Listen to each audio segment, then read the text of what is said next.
साथियों, मैं रवि पांडे आपको अपने YouTube चैनल अस्माकम क्लासेस पर स्वागत करता हूं।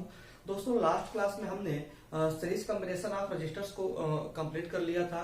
तो आज उसी के आगे नेक्स्ट पार्ट उसी का देखते हैं कि पैरेलल कॉम्बिनेशन ऑफ रजिस्टर्स क्या होता है।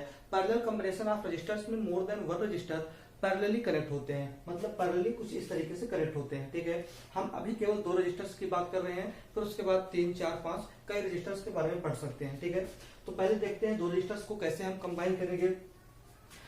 दो रजिस्टर हैं, पहला है R1 और दूसरा है R2। इनको पैरेलली हमने कंबाइन कर दिया और कनेक्ट करके ले जा करके एक बैटरी से कनेक्ट कर दिया। बैटरी का पोटेंशियल V है। पैरेलल के केस में हमने लास्ट वीडियो में पढ़ रखा है कि यहाँ पर पोटेंशियल हर जगह का सेम होता है, मतलब जितने भी रेजिस्टेंस हैं दोनों रेजिस्टेंस का पोटेंशियल सेम होगा। ठीक है, करंट अलग अलग होगी। तो चलिए देखते हैं, यहाँ का पोटेंशियल V है तो यहाँ का भी पोटेंशियल V होगा। ठीक है, और करंट इसमें फ्लो करेगी तो ये करंट आई करंट यहाँ से बैटरी से निकलेगी और यहाँ पर पहुंचेगी। अब यहाँ पर दो रास्ते हैं, तो हमने सपोज कर लिया कि पहले वाले रेजिस्टेंस में I1 करंट गया और सेकंड रेजिस्टेंस में I2 करंट गया।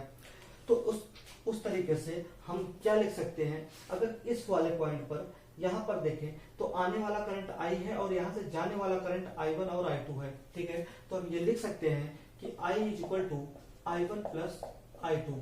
ठीक है, क्या लिख सकते हैं, I is equal to I1 plus I2। और हमें पता है कि Ohm's law, according to Ohm's law क्या होता है, I is equal to V by R। ये क्या कहता है, ओम्स लॉ कहता है I is equal to V by R। तो यहां से हम क्या कर सकते हैं, V बाई R को यूज कर सकते हैं। तो I इज इक्वल टू क्या हो जाएगा, V बाई R। ये R क्या है, नेट रेजिस्टेंस की बात होगी। ठीक है, और I1 क्या होगा, I1 यहाँ पर I1 ये रहा, तो I1 की जगह पर V बाई R1। ठीक है, पोटेंशियल यहाँ का और यहाँ का रेजिस्टेंस R1। ठीक है, भाई I1 किस रेजिस्टेंस में जा रहा है तो R1, पोटेंशियल तो सेम है तो V ही रहेगा और अपान में I1 था तो R1 हो गया। प्लस उसी तरीके से I2 किस में जा रहा है, R2 में, पोटेंशियल कितना है V, तो यहाँ पर हम लिख सकते हैं V अपान R2। ठीक है, क्योंकि V हर जगह सेम है, हर जगह V सेम होगा तो उस केस में चाहे यहाँ का V और I हम देख लें, यहाँ का V और I देख लें, यहाँ पे V और I देख लें, हर जगह V सेम है। तो सेम है तो ये कैंसिल हो जाएगा और बचेगा क्या, 1 upon R is equal to 1 upon R1 plus 1 upon R2। तो इस तरीके से ये हमारा फार्मूला निकल कर आएगा, जहां पर हम ये बोल सकते हैं कि वेयर R क्या है, इक्विवेलेंट रेजिस्टेंस है,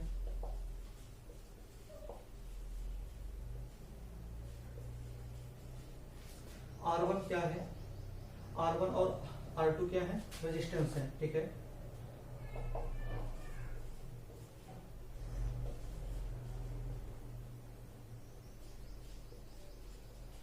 रेजिस्टेंस है। ठीक है, अगर हम इसी को R क्या है, इक्विवेलेंट रेजिस्टेंस है, R1 और R2 अलग अलग दो रेजिस्टेंस जो गिवन डेटा है। ठीक है, जो गिवन रेजिस्टेंस है, तो अगर हम इसी को आगे सॉल्व कर दें तो 1 upon R is equal to, ये अगर हम एलसीएम ले लें तो क्या हो जाएगा, R1 R2 इसका एलसीएम हो जाएगा और ऊपर क्या हो जाएगा, R1 से R1 कैंसिल हुआ तो यहाँ पर हो जाएगा R2 प्लस R1, या उसी को हम R1 प्लस R2 लिख सकते हैं। ठीक है, एलसीएम लेने पर तो R इज इक्वल टू क्या हो जाएगा, ये 1 अपान R है, इतना जब R करेंगे तो इसको क्या करेंगे, ये ऊपर चला जाएगा, ये नीचे चला जाएगा, इनवर्स हो जाएगा। तो R1 R2 अपान R1 प्लस R2।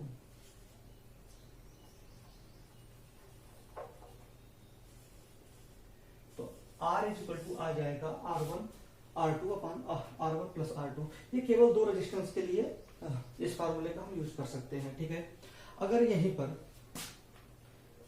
पर मोर देन टू रेजिस्टेंस होते, तीन रेजिस्टेंस होते, ठीक है, अगर यहीं पर तीन रेजिस्टेंस होते, जैसे कि अगर यहाँ पर कोई एक और रेजिस्टेंस रहा होता, ये होता R3 और इसमें करंट R ही होती I3। ठीक है, और पोटेंशियल यहाँ का भी V होता, तो उस केस में होता क्या, तो I इज इक्वल टू क्या हो जाता, I1 plus I2 plus I3। ठीक है, I3 हो जाता और सारी चीजें वही हो जाती, V upon R is equal to V upon R1 plus V upon R2 plus V upon R3। तो V तो सब में कैंसिल हो जाता, कुल मिलाकर के बचता क्या, 1 upon R is equal to 1 upon R1 plus 1 upon R2 plus 1 upon R3। तो कुल मिलाकर के जितने रेजिस्टेंस होंगे 1 अपान में वो ऐड होते चले जाएंगे। ठीक है, तो अब यहां से हम ये बोल सकते हैं कि for n resistance, for similarly similarly for n resistance 1/r is equal to कितना हो जाएगा 1/r1 plus 1/r2 plus dot dot 1/rn। ठीक है, n रेजिस्टेंस के लिए फार्मूला हमारा ये बन जाएगा। ठीक है, तो 2 रेजिस्टेंस के लिए फार्मूला इतना होगा, 3 रेजिस्टेंस हो गए तो इतना हो जाएगा, 4 रेजिस्टेंस हो जाएगा तो 1 प्लस 1/r4 हो जाएगा। ऐसे जितने भी रेजिस्टेंस होंगे, जितने भी नंबर होंगे उतने होते जाएंगे। अगर n रेजिस्टेंस हो गए तो r1 r2 plus dot dot rn। ठीक है, 1/rn। ठीक है, इस तरीके से हम कितने भी रेजिस्टेंस हो उनको निकाल सकते हैं। ठीक है, और सब में r की यूनिट क्या होगी, तो r की यूनिट तो ओम ही होने वाली है, क्योंकि है तो रेजिस्टेंस ही। ठीक है, तो यूनिट नेट रेजिस्टेंस का या इक्विवेलेंट रेजिस्टेंस, इसको नेट रेजिस्टेंस भी बोलते हैं। ठीक है, तो इक्विवेलेंट रेजिस्टेंस या फिर नेट रेजिस्टेंस की यूनिट क्या होगी, ओम होगी। ठीक है, तो है इसका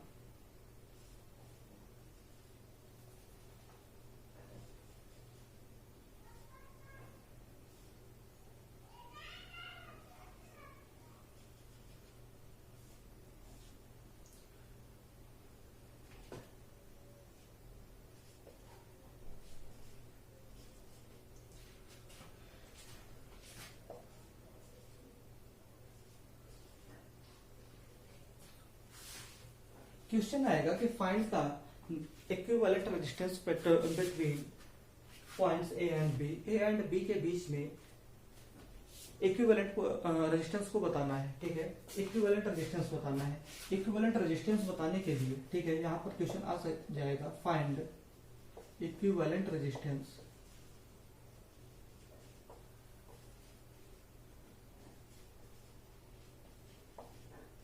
between A and B. A और बी के बीच में इक्विवेलेंट रेजिस्टेंस बताना है। इक्विवेलेंट रेजिस्टेंस जो कि देखो ये है क्या, पैरेलल कॉम्बिनेशन है। पैरेलल कॉम्बिनेशन का फार्मूला क्या होगा, फार्मूला क्या होगा, R1 की वैल्यू कितनी है 10 ओम और R2 की वैल्यू कितनी है 5 ओम। ठीक है, फार्मूला क्या निकल कर आएगा 1/r is equal to 1/r1 plus 1/r2। ठीक है, या इसी को हम लिख सकते हैं r is equal to r1 r2 upon में r1 प्लस r2। ये भी फार्मूला हमने नोट किया है, तो इसी में डायरेक्ट पुट करते हैं तो क्या हो जाएगा, net resistance R is equal to R1 कितना है 10 इंटू 5 अपान में 10 प्लस 5। ठीक है, ये कितना आ गया 50 अपान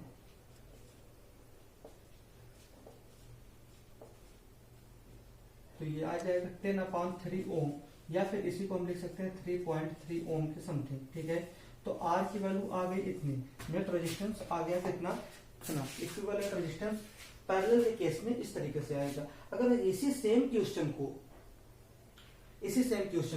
मतलब ये जो फिगर है सॉल्व करने के बाद या तो हम 2 अलग अलग रेजिस्टेंस 10 ओम और 15 ओम का लगाएं, या फिर इसी को हम कन्वर्ट कर सकते हैं, पॉइंट ए और बी को कुछ इस तरीके से कन्वर्ट कर सकते हैं कि एक ये पॉइंट ए है, पॉइंट बी है।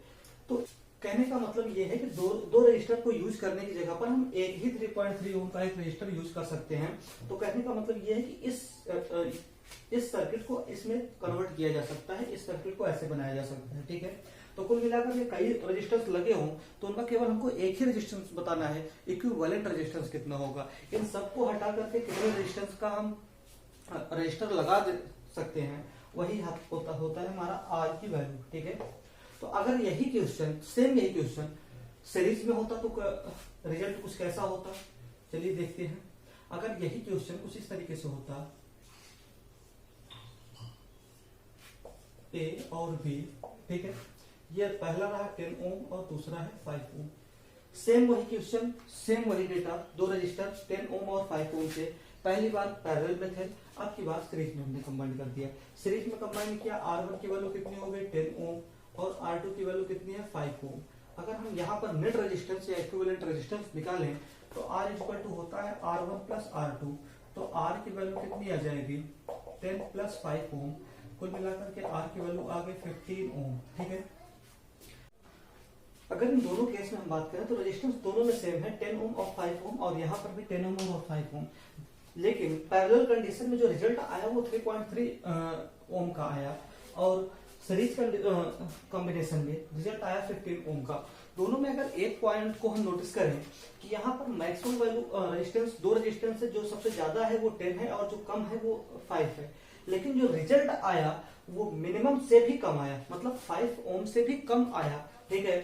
और यहाँ पर रिजल्ट जो मैक्सिमम 10 ओम था उससे भी ज्यादा आया। तो यहां से हम एक पॉइंट क्लियर बोल सकते हैं कि पैरेलल कंडीशन में जो इक्विवेलेंट रेजिस्टेंस की वैल्यू होती है वो मिनिमम रेजिस्टेंस से भी कम होती है, और जबकि सीरीज कंडीशन में जो इक्विवेलेंट रेजिस्टेंस की वैल्यू होती है वो मैक्सिमम रेजिस्टेंस की वैल्यू से भी ज्यादा होती है, ठीक है।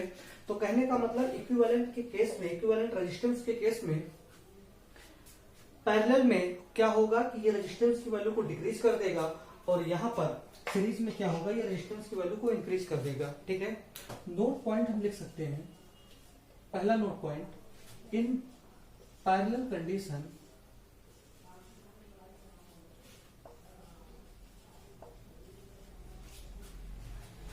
Equivalent resistance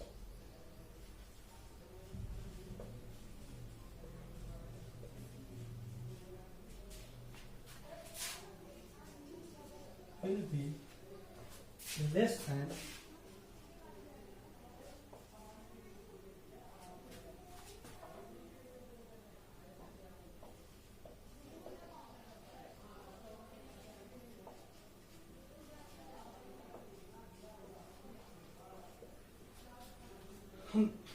in parallel combination equivalent resistance, जो अब इक्विवेलेंट की वैल्यू होगी, विल बी लेस देन, वो कम होगी किससे, मिनिमम गिवन रेजिस्टेंस। जो भी गिवन रेजिस्टेंस है उनमें से मिनिमम से भी कम होगी, तो मतलब आर की वैल्यू लेस होगी इससे, आर मिनिमम से, ठीक है।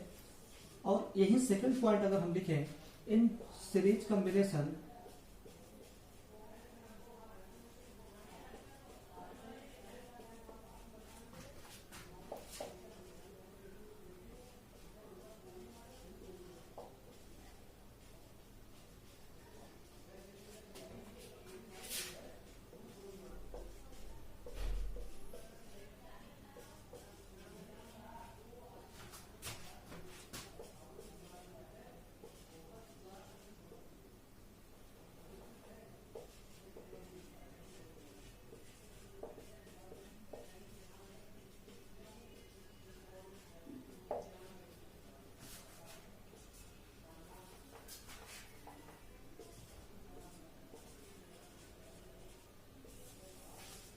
हम ये बोल सकते हैं कि इन सीरीज कॉम्बिनेशन में क्या होगा, इक्विवेलेंट रेजिस्टेंस जो होगा वो मोर देन होगा maximum given resistance.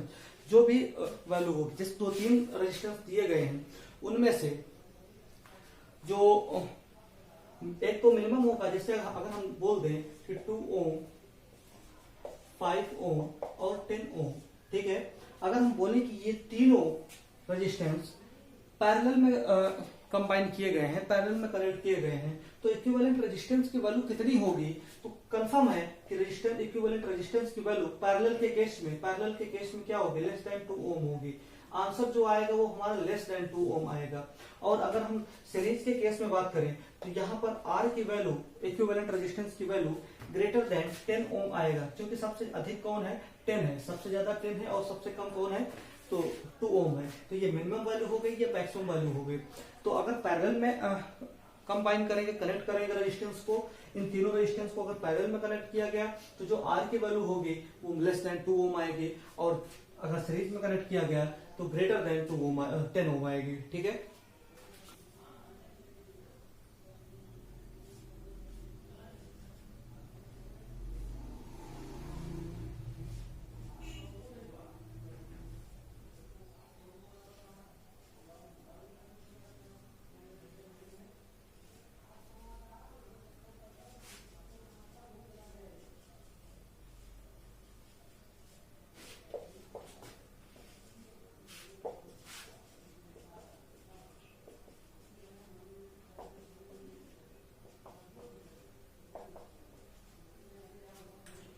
Ten ohm के रेजिस्टेंस, 3 रेजिस्टेंस है जो कि एक बार पैरेलली कंबाइंड है और उसके बाद सीरीज में कंबाइंड है।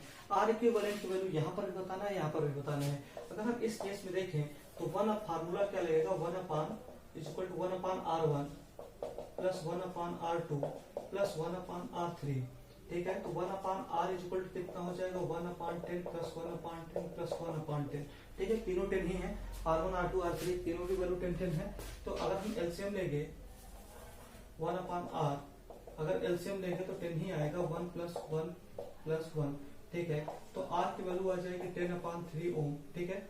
और यहाँ पे अगर हम R की वैल्यू निकालेंगे तो क्या होता है, R1 plus R2 plus R3, ठीक है। R1 10 प्लस 10 प्लस 10, तो यहाँ पर R की वैल्यू कितनी आ जाएगी, 30 ओम, ठीक है। तो यहाँ पर हमने देखा, अगर हम इसको सॉल्व कर दें तो कितना आ जाएगा, 3.3 ओम समथिंग आएगा, ठीक है। अगर हम इन दोनों कंडीशन में देखें तो इसमें क्या हुआ, मैक्सिमम और मिनिमम दोनों ही 10 ही है, तो मैक्सिमम और मिनिमम दोनों ही 10 है। पैरेलल के कंडीशन में जो R इक्विवेलेंट आया वो क्या है, लेस देन, जो कि ये क्या है 3.3 क्या है, लेस देन 10 ओम है ना, ठीक है। तो ये हमेशा आंसर क्या आएगा, जो मिनिमम है उससे भी कम, ठीक है। तो यहाँ इस केस में तो सब बराबर है, मतलब मैक्सिमम भी और मिनिमम सब बराबर ही है, ठीक है। तो लेस देन 10 ओम आया। और यहाँ पर सीरीज के केस में क्या होता है, जो रिजल्टेंट होता है वो मैक्सिमम से भी अधिक होता है। मैक्सिमम भी कितना है 10, यहाँ पर कितना आ गया 30, तो सीरीज के केस में कितना आएगा, ग्रेटर देन आ जाएगा तो 10 ओम, ठीक है। तो आई थिंक इस टॉपिक में अब सारी चीजें क्लियर हो गई होंगी। तो चलिए नेक्स्ट वीडियो में हम इस पर न्यूमेरिकल को सॉल्व करेंगे, कैसे कैसे न्यूमेरिकल बनते हैं, कैसे एग्जाम में आते हैं, ठीक है। चलिए मिलते हैं नेक्स्ट वीडियो में।